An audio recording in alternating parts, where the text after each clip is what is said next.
All right, so we all want progress, right? We want our lives to get better. But here's the catch. For centuries, all that progress has been powered by, well, by pollution. And that leads to this huge question for our future. Can we actually have one without the other? You know, it's this massive puzzle, pitting our economy, our security, and the planet itself against one another. So today, let's dive in and break down what's called the energy trilemma. I mean, this is really the fundamental question, isn't it? For literally centuries, economic growth has been welded to burning fossil fuels. If you wanted more progress, you got more pollution, period. But what if we could finally snap that link? That's the core idea we're going to explore right now. You know, the key to answering that big question lies in a concept that people are calling the Great Decoupling. Now, it sounds a little academic, I know, but the idea itself is actually pretty simple, and it's incredibly powerful. So, what is decoupling? It simply means separating economic growth from carbon emissions. It's the dream, really, that our GDP can keep going up while our carbon footprint starts going down.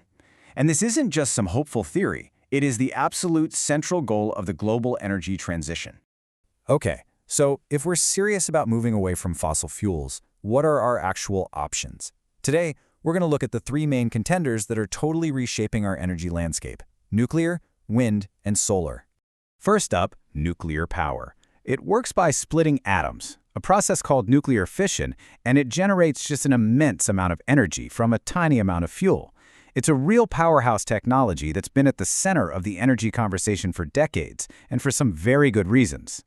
Nuclear's biggest selling point? Its reliability. It provides what energy folks call baseload power. That's a constant, steady flow of electricity 24/7, no matter what the weather is doing. And while it's running, it produces almost zero CO2.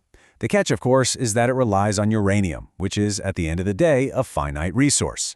And this is the core dilemma with nuclear. On the one hand, you get this incredibly reliable, clean energy. Amazing. But on the other hand, the price tag.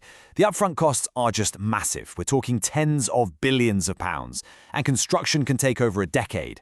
Then you have to add in the public safety concerns and the really tricky long-term problem of what you do with the radioactive waste.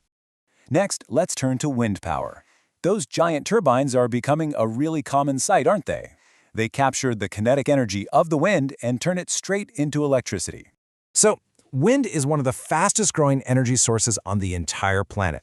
Once a turbine is built, the running costs are pretty low, and it produces no direct carbon emissions. But naturally, it's not perfect. It has its own issues, like its visual impact on the landscape and the potential effects on wildlife like birds and bats. So here's the big trade-off for wind. It's clean and cheap to run, which is fantastic. But its major weakness is that it's intermittent. What does that mean? Well, if the wind doesn't blow, you don't get power. Simple as that. This means any grid that relies heavily on wind absolutely needs a reliable backup source or some kind of large-scale energy storage for when the air is still. And that brings us to our third path, solar power. By converting sunlight directly into electricity with those photovoltaic panels, solar has gone from this niche technology to a mainstream energy giant. And a big reason for that is because its costs have absolutely plummeted. The versatility of solar is a huge plus. It's super scalable. It can power a single house, or it can power a massive utility-grade solar farm out in the desert. And just like wind, once the panels are in place, they're generating electricity with zero direct carbon emissions. But, just like wind, solar has an intermittency problem. It only works when the sun is shining. That makes it way less reliable at night, during the winter, or for countries at higher latitudes that just don't get as much direct sunlight.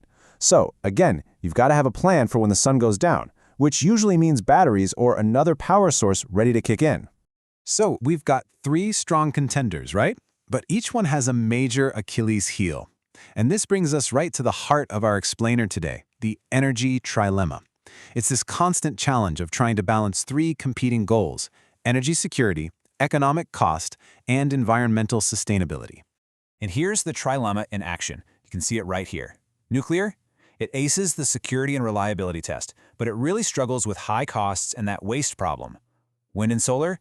They're fantastic for the environment and have low running costs, but they fall short on reliability because they're just not always available. See? No single source wins on all three criteria. That's the puzzle we have to solve. Now, this might all seem a bit abstract, but countries all over the world are grappling with this trilemma right now. So let's look at a real-world example, the United Kingdom, which has been going through a really dramatic energy transition. Just look at this. The UK's energy mix has been totally transformed. Coal now makes up less than 2% of the total. Think about that. It used to be the dominant source just a short while ago. Today, renewables, especially wind, generate a huge chunk of the country's electricity, right alongside a significant amount from nuclear power. This right here, this is decoupling in action. And this transition, it didn't happen overnight. Not at all.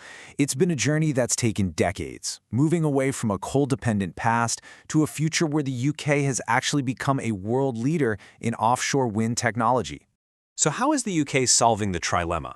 Well, they're not putting all their eggs in one basket. They're not just picking one winner. Instead, they've got this really smart two-pronged strategy. They're going all in on what they're great at, offshore wind, while also investing a ton of money in new nuclear power stations like Hinkley Point C. They're combining the sometimes unpredictable power of renewables with the super reliable 24/7 baseload power you get from nuclear.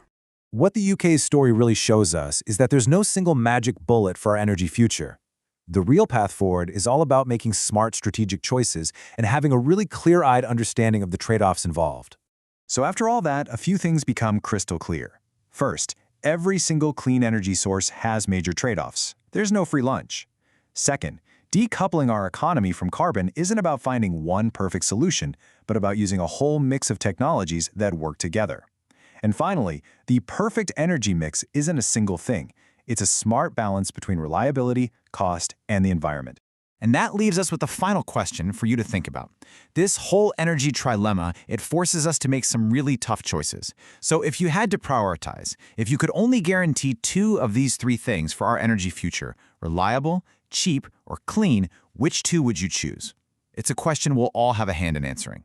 Thanks for tuning in.